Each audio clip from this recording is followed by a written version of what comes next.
Hello, this is the Way of Bengal Conversation 2024, happening in Dhaka, Bangladesh. This is a studio session with the topic of how to ensure regional integration in Asia. I'm Biswas Baral, editor of the Kathmandu Post, an English daily published from Kathmandu, Nepal. I'm the moderator. Our guests right now are Aizaz Ahmad Chaudhry, who is chairman of Sanober Institute, Islamabad, and former Foreign Secretary of Pakistan, and WuLin, who is associate professor of Institute of Asian Studies, China Foreign Affairs University. Welcome, sir. Thank Welcome. you. To start with you, sir, this idea of integration, regional integration. When you talk about regional integration, the first point that comes to my mind is at least you need to be talking, right? Yeah. The situation, especially in South Asia, is that the countries, smaller countries in the region, are not even talking to each other. So where is this idea of regional integration going in South Asia? And if you'd like to comment on the region a little beyond South Asia, in Asia, that would also be welcome. Yeah, thank you very much. My first point is that we are living at a time when the world order is in distress, and all the centripetal forces which were bringing together the countries in the form of globalization, they are now sort of moving into centrifugal forces. They're moving away from each other. And there's now a greater emphasis on regionalism, that cooperation should happen within the region. And it is most regrettable that in Asia, you have one region, which is South Asia, which is least integrated in the world. Mm-hmm. But also there are some success stories like ASEAN. Now, if I compare ASEAN with SHARC, I would say that ASEAN is a more diverse region than South Asia, more diverse. There were, 250 million Muslims, maybe 150 million Buddhists, there are Hindus, there are others. But they have learned the art, and there are also territorial disputes, but they have learned the art of living with each other, peaceful coexistence. South Asia tried that. And I think it was the initiative taken here in Dhaka in 1985. And Nepal was the natural place where Secretariat should be located. SAARC Secretariat. Where SAARC Secretariat was located. But unfortunately, we have seen that SAARC has not taken off. There have been some successes intermittently, mainly because the largest country, India, sometimes thought that perhaps all these smaller countries will get together, gang up or get together as a counterweight to India, which was not the case, because these relatively smaller countries were actually looking up to India to take the whole region along.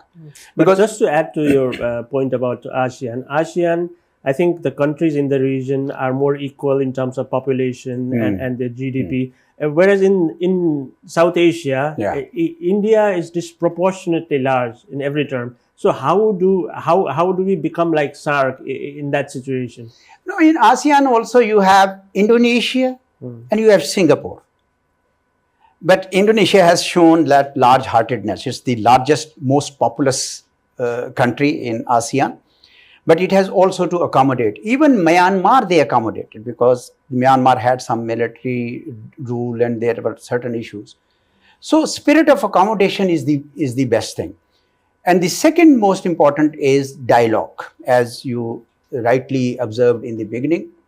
Now, at the moment, India and Pakistan are not engaged for the last 8 years at any level.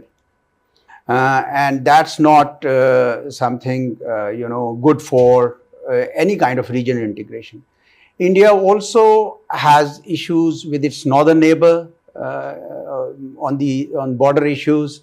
Sometimes, it also has issues with Bangladesh, like it is having now, because some of the Bangladeshis feel that Their former prime minister should not be given protection there.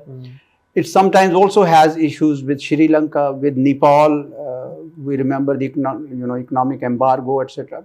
So I'm not saying that this session should be turned into bashing India. No, that's not the idea. The idea is that India, being the biggest player in South Asia, will have to play like the big brother and take everybody along. I think I'll come back to that, sir. Yeah. So coming to WuLin, so he compared South Asia with ASEAN a bit. You closely study both the regions. What is your reading of it? And related question is, as he put it, India not being able to play this leadership role in South Asia. So does that create space for China? Yeah, I agree with you. ASEAN has a long history of integration, first in Southeast Asia, then in the broader East Asia as a driver of the East Asian cooperation.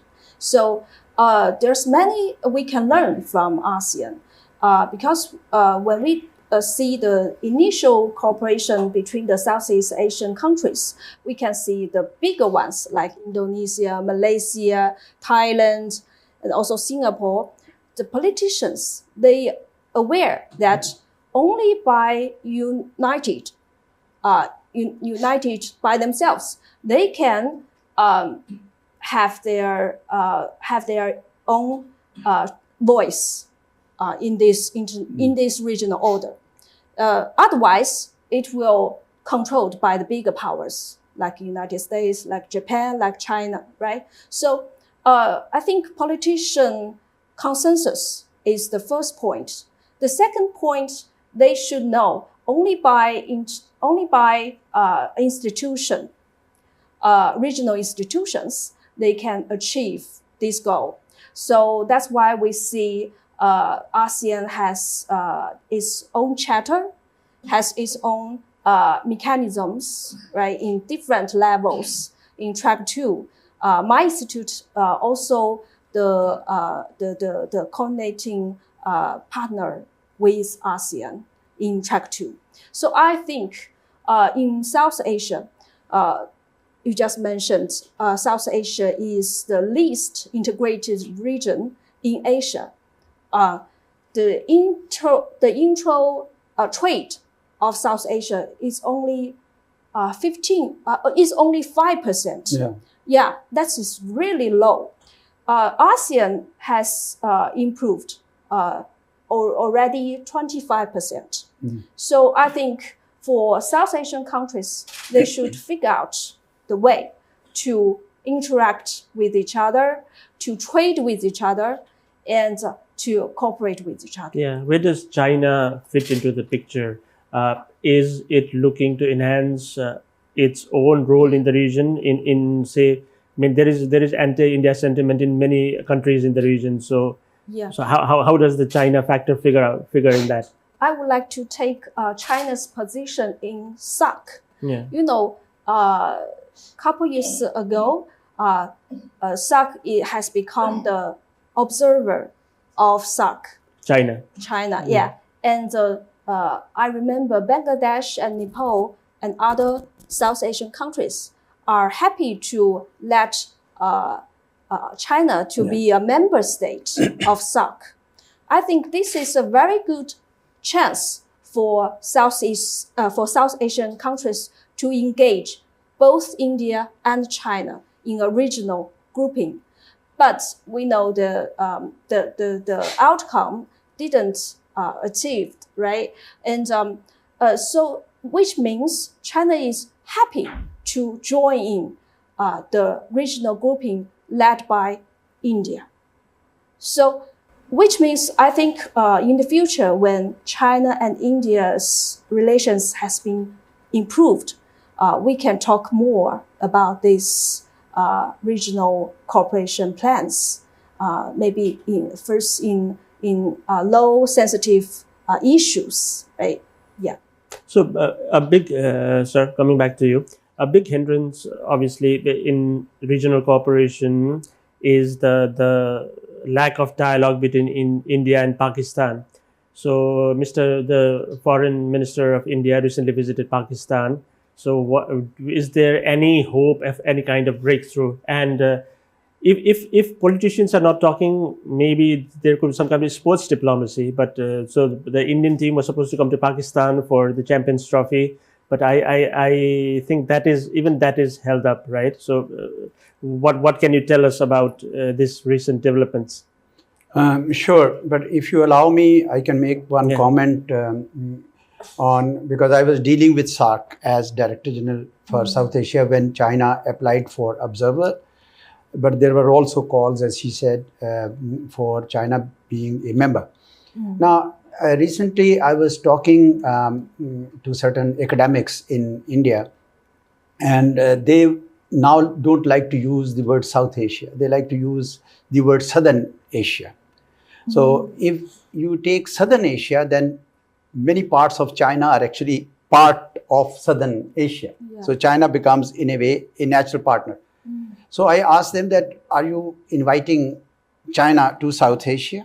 So they said, no. The idea is that it should be Indian subcontinent, where it is the India. So every other state is sort of under the influence of that big power in Indian subcontinent. And for the broader region, we go to Southern Asia. So I thought that was again contrary to the spirit of sovereign equality of states. The name India is historic, used for Indian Ocean, but that doesn't mean that India owns that whole ocean. And Indian subcontinent is occupied by so many nations, not just one nation. If China comes to SAARC as observer or even as member, maybe China would be a good balancer. Maybe in that sense, it might work better or it may not work better. I don't know. It is very difficult because, as she rightly mentioned, it's the political will. In ASEAN, that political will came because the leaders wanted to actually integrate the region. And here, the political will apparently was not there, particularly from Indian side. Now to your question, yes, in recent developments, there have been some initiatives, particularly by Pakistan. Our foreign minister twice raised the issue of starting trade, because trade can be, a confidence building measure. It can boost people to people contacts. But India did not reciprocate on that. So that did not move. Then when Mr. Jaishankar came to Islamabad for the Shanghai Cooperation Organization, some speculation went on that maybe something ice will break. He announced that it is not a bilateral visit, which is correct. But on the sidelines, there were many bilateral meetings were happening, but he did not want to have that bilateral meeting with Pakistan. And we saw in the pictures that he was sitting with our foreign minister on lunch. Maybe they had some small talk. Again, there was some speculation, perhaps if India sends its cricket team, ice will break, and because there's a lot of interest in the matches between India and Pakistan. But that also is held up. We don't know yet. So not much progress. Not much progress. Yeah. So WuLin, recently what you see is some kind of engagement between India and China, right? The border tensions have de-escalated to an extent. Say if this progress continues, do you see the possibility, any possibility of India and China working together to foster regional cooperation, and to allow other countries in the region to talk in order to build mutual confidence and collaboration? Thank you for your question. Actually, people are evaluate this China-India relations. Does it only for temporary or long-term improvements? So we still wait to see. Yeah, because although the border issues, they already have this kind of disengagement agreements.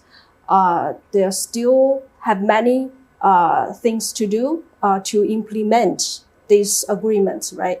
And the core issue of China-India relation is mistrust between each other. So I think this mistrust. What is the origin of that mistrust? I think many factors. I think both China and India, and they rise simultaneously, right? And they are also neighboring countries, big powers, and also India has this 1962 historical memory, right? When the two developing countries become more powerful, they are eager to enhance or strengthen its influence in its neighboring countries.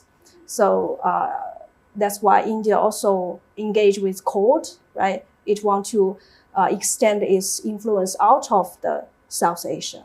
So which means the two countries has something to clash with each other.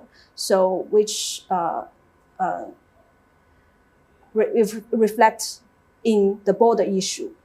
But happily to see that the both countries they have adjust their relations, their policies towards each other, and I am still cautious, optimistic to see that China and India could first to talk more about the bilateral disagreements on different diplomatic channels. So they agree on many things, especially on the communication, strategic communication between each other. So this is a big positive sign. And but I'm a little pessimistic on the regional cooperation. Yeah, they just started talking, right? Yes, they just warm up, but still a long road to run. So in the absence of SAARC and you're not talking to India, Pakistan seems to have gotten increasingly closer to China. The centerpiece of the BRI is the CPEC. So how has China Pakistan cooperation moved ahead? And because there is also a lot of controversy about the BRI in Nepal, my own country, that it's a lack of implementation and how it wants to give loans and we want to take only grants. So how has that worked in Pakistan? Well, I think one silver lining of integration in Asia is the BRI project of China. In fact, after BRI, Belt and Road Initiative, I think more than 120 countries are engaged for infrastructure development, for other development. There are also two more initiatives, Global Development Initiative and Global Security Initiative, where it says that you have to have mutual respect with each other for enhanced security. So collective security for all kind of thing. In Pakistan, it started in 2013 when President Xi had come to power and we had Prime Minister Nawaz Sharif in Pakistan, and President Xi wanted to develop Western China, and Pakistan wanted to cooperate with Western China because they are next to each other, and this is how it started. And I think it was a great investment by China in Pakistan at a time when there was a full-blown war against terrorism going on. So no country was investing. So China took the risk to invest in Pakistan. So people of Pakistan became very grateful and very happy. But lately, there is global geopolitics, which is affecting our entire region.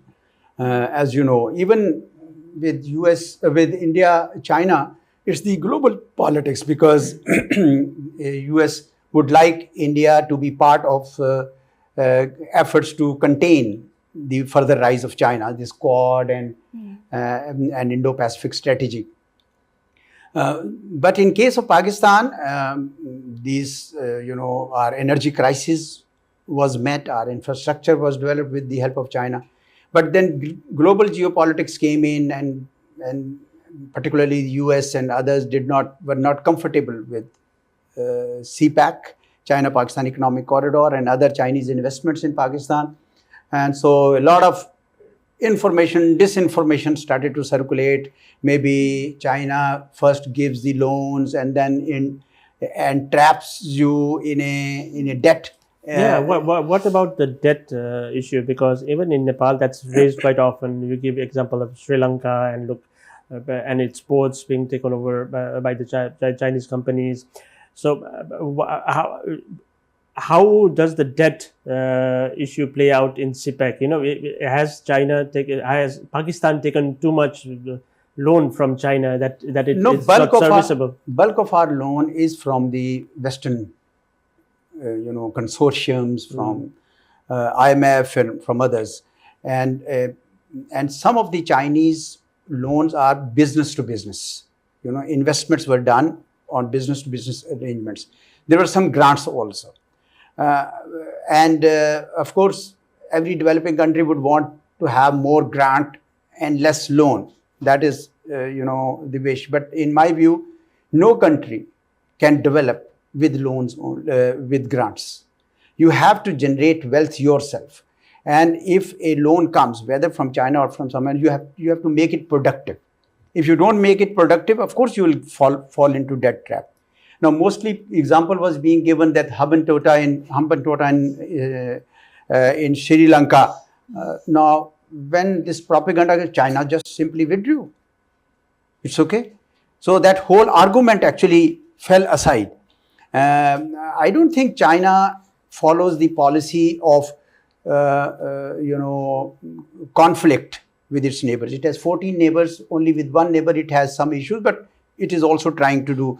So with Pakistan, I think China enjoys a great deal of good esteem because they have invested in Pakistan. Even now, when there are issues of security for the Chinese personnel in Pakistan. So most of the Chinese investment in Pakistan, you'd say, is productive.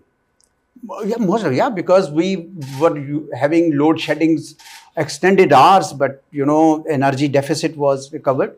So loan as such is not bad because the entire world runs on loans. You take loan from the bank and run a business. But if you go bankrupt, then loan is not to be defaulted. You have defaulted. So I would not take that argument. I think it is geopolitics because they don't want China to come into this side, to the Indian Ocean through Pakistan or through Myanmar, and there is a whole Indo-Pacific strategy to contain China. I think that's the reason why this disinformation is spread, in my humble opinion. So I wanted to come. The BRI is the centerpiece of President Xi's foreign policy initiative. And even in Nepal, like I mentioned earlier, there is a lot of concern about the BRI and the loans under it. How do you think BRI helps with the project, with the plan of regional integration? And what is your reading of BRI's implementation in South Asia in particular?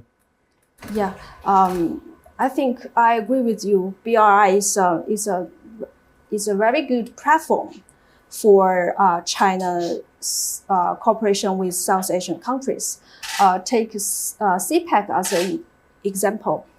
We know China has invested huge in CPEC, and Pakistan is also suggest that CPEC can extend to other neighboring countries, like to Sri Lanka, Afghanistan. Yeah, I think this is also discussed by the two governments on CPEC to find a way to engage with other third parties, right?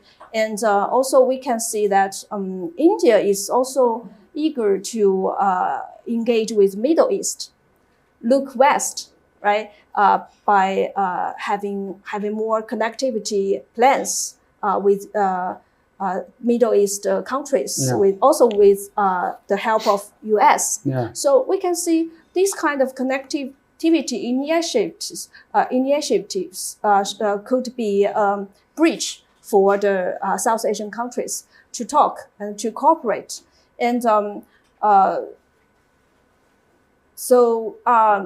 maybe in the future, BRI and also India initiated connectivity plans can be competitive, but they can also have some interactions, some talks with each other, how to provide the But public good for how do you say the region. implementation of the BRI has been in, say, you talk about Pakistan, but other countries in the region, in Nepal and then Sri Lanka or Maldives? How would you characterize the effectiveness of the BRI here?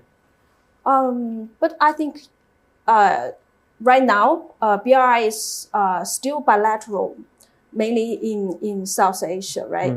Because as you said, South Asian countries, they don't have much interactions with each other. So only by China can do that. I think China is not the key player on that side. I think so BRI is still a cooperation project for China and South Asian countries. So I think in the future, South Asian countries should cooperate more to talk more with each other. Yeah, very shortly. Does BRI create a lot of debt that the small countries cannot service? Sorry? Because there is debt burden, like criticism against BRI is that it creates debt. That trap, right? Yeah. Actually, that trap has talked too many, right? Yeah. And many people has already give the evidence that this is actually a myth or misinformation by many geopolitical strategies. So I think China's role in this BRI basically is business activities. So I think it's very normal to have this kind of talks and this kind of, because in business we always have this debt issue, right? So if we talk this in as a debt trap, it means China is intentionally to trap these countries by debt. So that is, I think, is nonsense, right? Yeah. So at last, sir, do you have any closing comments in a minute? Well, I think what we need to realize in South Asia, especially, that political will is required by the leadership to think beyond the horizon and see how the world is shaping up. And as I started with the comment that the world order is now under stress and more countries are looking inward towards the region. And if we are lucky to have political leaders look together in the same direction, it would be great. And I think we should not give up SAARC. I think SAARC, even if it is dysfunctional now, it has history, it has done a lot of work, more than 60 areas of regional integration it has already worked on. And let's wait for a time when there is enough political will to build on those areas and revive SAARC. Yeah, thank you so much. Yes, Ms. Wu, your closing comments. Closing comment, okay. Actually, I do research on South Asia for several years, and I found a puzzle that why this region is the least integrated in Asia. I think maybe first for the major powers in this region, I think it should to look higher in the bigger or broader perspective. How we can sustain the stability and prosperity of this region. So to beyond the hatred in history, and to find a way for all the regional countries to get a way to the brighter future. So I think regional cooperation is the way. Yeah. Yeah. So thank you, both our distinguished panelists. We come to the conversation at the end of the conversation. Thank you.